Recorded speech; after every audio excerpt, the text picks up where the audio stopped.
what if there's a way to know if you had a standout thumbnail and an effective title before you actually published your videos on YouTube itself? I'm Dan, and today I'm going to show you a tool that will do just that. And the best part is that this particular tool is absolutely 100% free. This is vidIQ, by the way. We make all kinds of tools for creators. Check out more about us in the link down below, but let's dive in. Today's demonstration begins on the YouTube Studio dashboard because this tool is available in YouTube Studio in a couple of different ways. The first time you notice this tool, it might be because you're uploading a video. So if we click create and we go to upload videos, we can go ahead and drag a video right here. And once everything starts to upload and load onto YouTube here, we're going to see a button called thumbnail preview.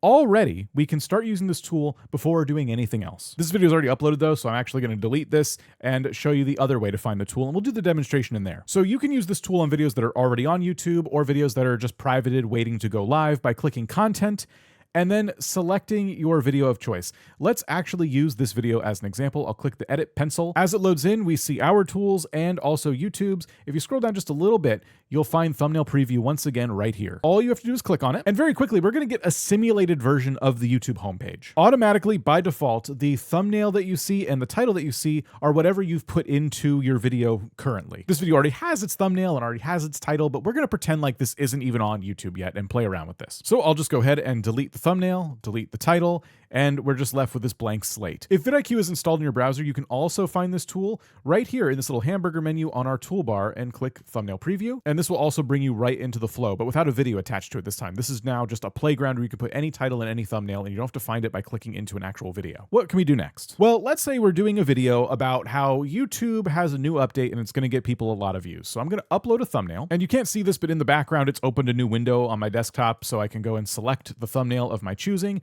and I can add it here like that. I can also add additional thumbnails if I want to kind of easily swap between them. So let's do one here with myself and Jen. We're the ones in the video talking about it, but this is the CEO of YouTube. Maybe we want to use his face instead. We'll probably test these back to back. And in case you're interested, this video is already on YouTube and we did these exact same thumbnails in this whole test. But anyway, just pretend this is a brand new video. So already, if we didn't put a title for this video, we would see what it looked like on YouTube, but realistically, it is going to have a title. So let's try a few options here. I've just chosen just a few to play around with. This YouTube update will blow up small channels. YouTube launches huge live stream update. And YouTube just did the unthinkable. I have a few different thought processes here, but like, for example, we have one thumbnail that's a little more clear about the update, and then we have a title that's more clear about the update. So I might try these together. YouTube launches huge live stream update.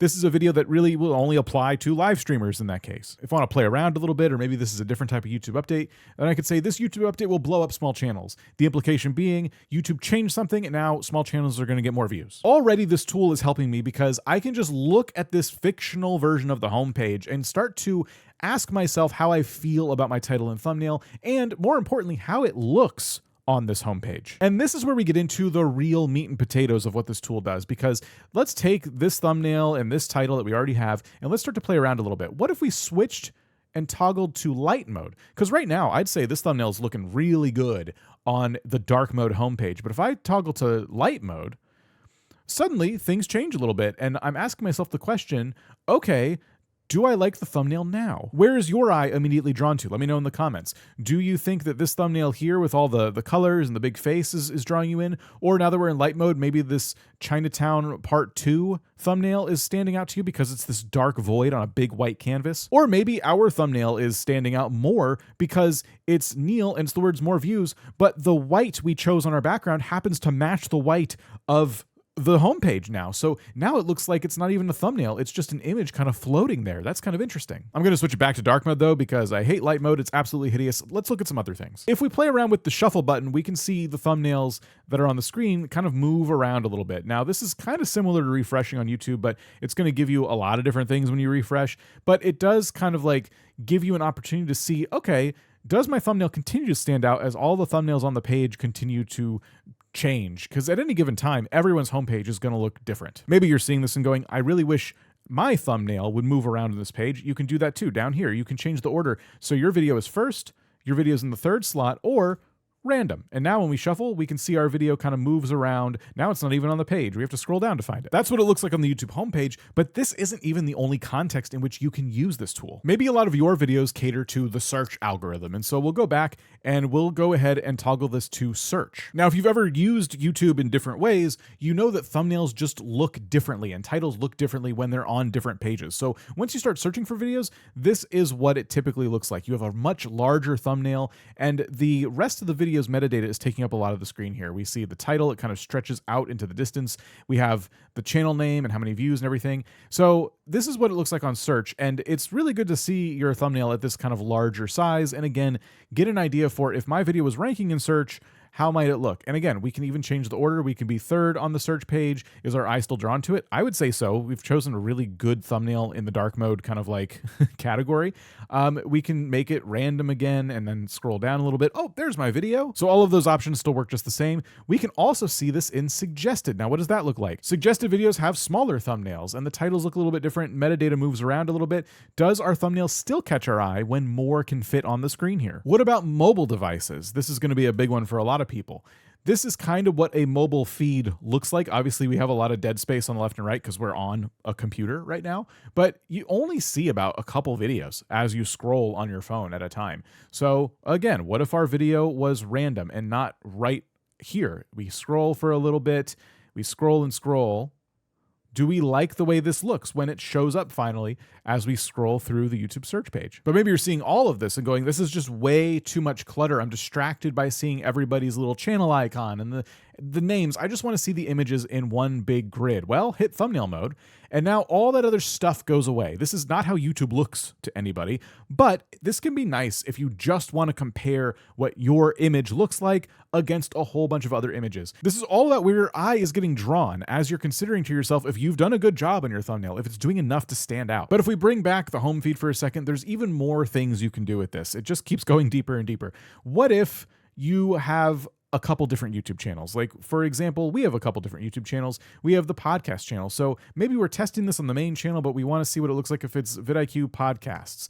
You can even change the name of your channel. For me, doing this is just for fun right now, but imagine that you're considering changing the name of your channel and you haven't quite pulled the trigger on that decision yet. You can at least try a different channel name just to see what it looks like on the YouTube home feed. You can customize this experience further by clicking the plus button here by competition, and now we can see how our video looks against our own keywords we want to add, or even our competitors. These are the competitors we've added to our account. Let's go ahead and select Think Media. We can select multiple, but I'll just do one for now and hit add. And now if I remove trending from the equation, we can see how our thumbnail and title look against all these different videos from Think Media. And then of course you can click the plus button and instead try different keywords, or in this case, the keyword phrase, how to get recommended on YouTube. I will add that. I will once again get rid of trending so I can filter this out. And now we can see how this video about getting recommended on YouTube would look in a whole landscape full of videos that do surface when you type in that specific search term. And just like before, all these other features work. We can look at our video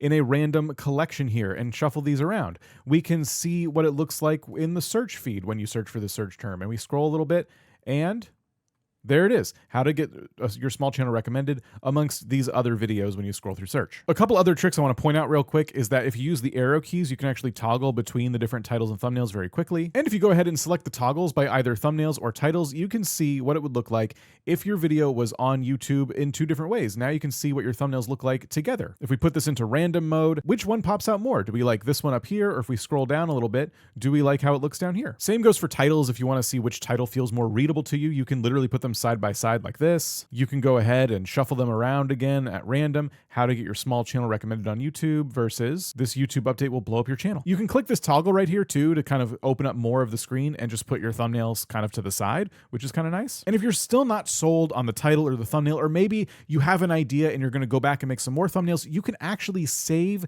this simulation for later. Your changes were successfully saved. The truth of the matter is thumbnails and titles are very much a psychology kind of game, right? You are trying to make the best thing possible that people will see and stop scrolling on. And sometimes the way to do that is to literally make the thing and just see it in its natural habitat. This tool will allow you to do just that without any kind of fluff added to it. It's not going to give you the answer to the question. It's simply here so you can have a simulated environment, close your eyes, open them again, and see, does your eye naturally get drawn to your thumbnail? What kinds of different situations could you put your title and thumbnail in so that you can determine for yourself if you are proud of the thing that you are about to post to YouTube? Again, this tool is absolutely free, but you need to install vidIQ into your browser. You can install it on Chrome, Firefox, Edge, and you can start to use it today. Subscribe so you can learn more about our tools and how they can help you grow, and we'll see you next time.